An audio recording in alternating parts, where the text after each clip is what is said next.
What is up, my friends? Today is going to be a camera review. A lot of the reviews I see, there's a big camera set up, filming somebody holding the little camera that you're checking out. But the only thing that really matters is the footage that comes out of it. So today I have the Sony RX100 version 6, and we're going to be pushing the limits to see what all it can do. This little tiny package right here will fit in a pocket. I have a small Jobby Gorilla Pod with magnetic bottom feet on it, and basically it's the power of a 24 to 200 millimeter lens that'll shoot in 4K that fits in my pocket, so you can get a lot different video compared to a cell phone. I've been really excited about this camera, but at $1,200, I'm a little reluctant to hang on to it. So I just want to play with it. We are at the San Pedro Park in San Antonio, Texas right now, and I'm just gonna give it a go. See if the aperture will star the light out, catch some slow motion. The time-lapse requires an app that I haven't figured out how to set up yet, but I would like to test some time-lapses with it, as well as just trying to get some beauty shots, seeing what the dynamic range is. If the whites are blown out, like the white in the sky right now is blown out because the aperture will only go up to an f11. And there's focus peaking on it, so I'm using manual focus right now, so we're out there, bring it back in. Pow! This is 200 millimeter f5.6.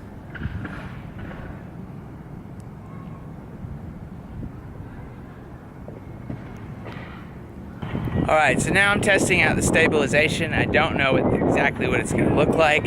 However, a huge drawback is there is no threads on the front of it, so you can't put any type of filter on. Which means right now at f11, a lot of this picture is blown out, and there's not much I can do about it.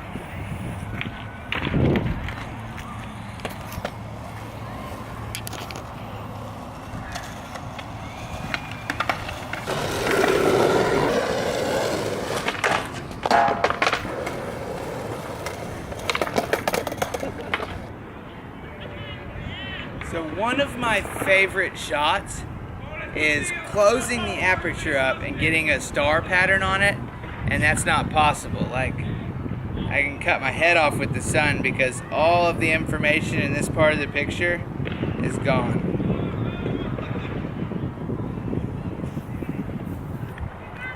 That means direct sunlight. Video shooting is, I hate to say it, but almost out. Because without a filter, so they make a filter attachment for it that tapes on to the end of the camera, and then you can screw filters on and off, but it is not built into it. And the audio is something else I wanted to check. From what I've heard in previous clips, it has a very stereo microphone sound, so there's a lot of ambient noise in the background. It's not real focused on a voice or an individual subject like a shotgun mic is. But that's why we're testing it out right now. So y'all are gonna know what it sounds like just about as much as I do.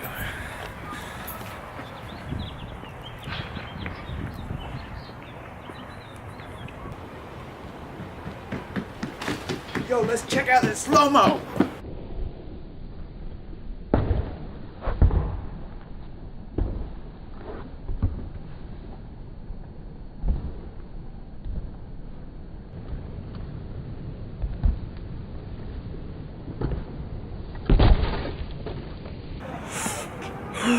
So all of that was 120 frames a second at 1080p, which is what the video is rendered in. However, I've been shooting everything else in 4K, so you might notice a difference in like the sharpness and contrast on the 4K. This pool right here is like a giant kiddie pool in the summertime. Like you can go swimming. It starts off at 1 foot here and it goes out to 2 and 3. Pretty cool spot. So there is no microphone plug-in on here. Once again, going back to audio, if this sounds good to you, then that's what you're gonna get, and that's it. I gotta get out of this park. I've been down here for like 4 hours, and I just got off of a week-long shoot on the Rio Grande, but instead of just trying to make it look beautiful, we were shooting at night, hoping to catch somebody crossing the river. We had Border Patrol run up on us one time and they thought we were people trying to cross. I said, "A piso," and it means hit the floor. I didn't understand it, so I just put my hands up in the air. But another guy with us was down on his knees when they walked up to us.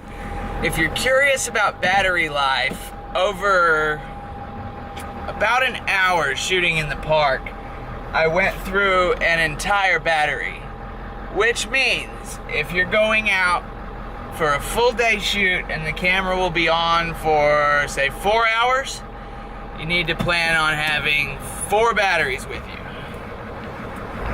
That is not very good on battery life, by the way. I could shoot almost an entire day. I can run the camera for almost 4 hours, the Canon, the 5D.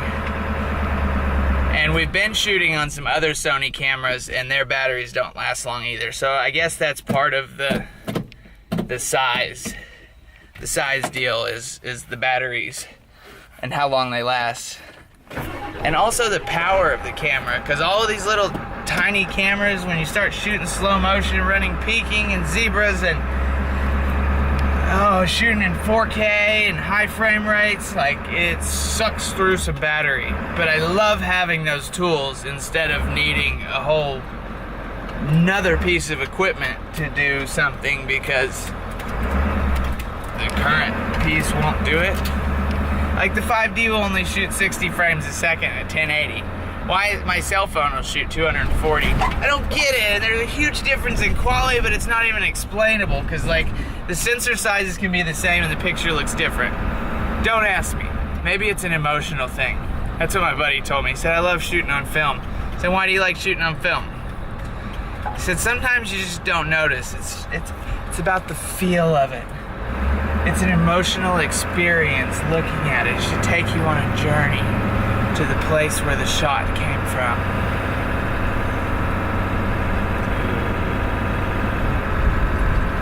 So I went and checked hotels last night. It was like $70 for a cheap hotel, so I just decided to stay at Walmart. To be really honest, I didn't even want to be in San Antonio. I kind of wanted to go home. So that shot just now, right now still, is at ISO 10,000. Let's drop it down. Okay, we're back down to 1,000 right here. The store is still blown out, but I'm not exactly sure what it's gonna look like. So I guess we're still kind of reviewing the camera. See what the audio sounds like with the engine noise in the background, because I tend to film a lot with the engine on.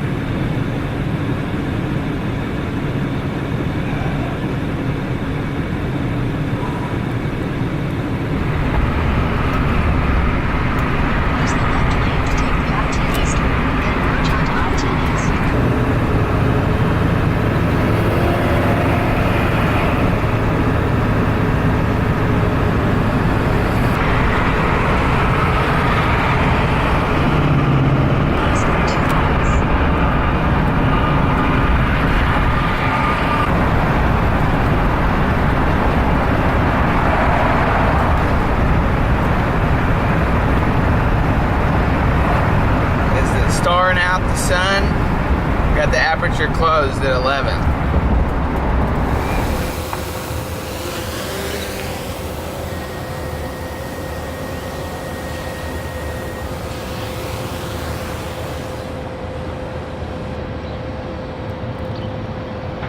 A couple of thoughts on this drone so far. It is extremely quiet, like a half of the noise of the Mavic Pro, or maybe even more. Like, it's not noticeable. You can fly it in public and somebody doesn't immediately want to look up and see what's flying above them. Secondly, the aperture only closes to 11, the same thing as the little point and shoot. So we need filters for it. I knew that, I just couldn't buy them at Best Buy. So we got to get some filters. Overall, so far, the Mavic 2 Pro, for its size, is a sweet little machine. But we got a lot of learning to do on it. So, you know, like everything, you got to get your tools out and play with them to know how to make them work.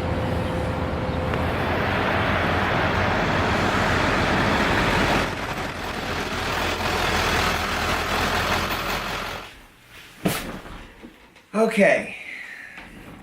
After looking at the footage on a computer, which is the only way to tell if a camera can do what you want it to or not, I've decided there is one major flaw, and that is that you can't get the exposure right without taping a lens filter on the front of it or changing the shutter speed, which would mess up the footage to the point that it couldn't be used in a higher quality production. The reason I originally got so excited about the idea of this tiny camera that had up to a 200mm lens and would fit in a pocket is from hiking. I would shoot vlogs with my cell phone, but all of the animals and even insects and flowers and whatnot that were along the trail, I couldn't reach out and touch them with a big lens. Whereas with this camera, I would be able to. It shoots a much higher quality picture than a cell phone. The audio sounds good. The stabilization's not bad. The autofocus is good, so most of that video was shot in manual focus. Right now I have it on autofocus, so it's following my face. It is great. The exposure is the only problem. And the previous versions had internal ND filters, so the exposure could be adjusted without messing with the shutter speed. Unfortunately, they took it away on this version. For the last 4 years, Sony has released a new version of the RX100 in June. I'm hoping that in June of 2019, they will come out with a new version that has the 24 to 200mm lens, will shoot in 4K, has all the same features of this one, including internal ND filters. Because if I'm going to carry a camera in my pocket all the time, I can't have a set of threads taped on the front of it with an exposed piece of glass. It's got to all go into one package.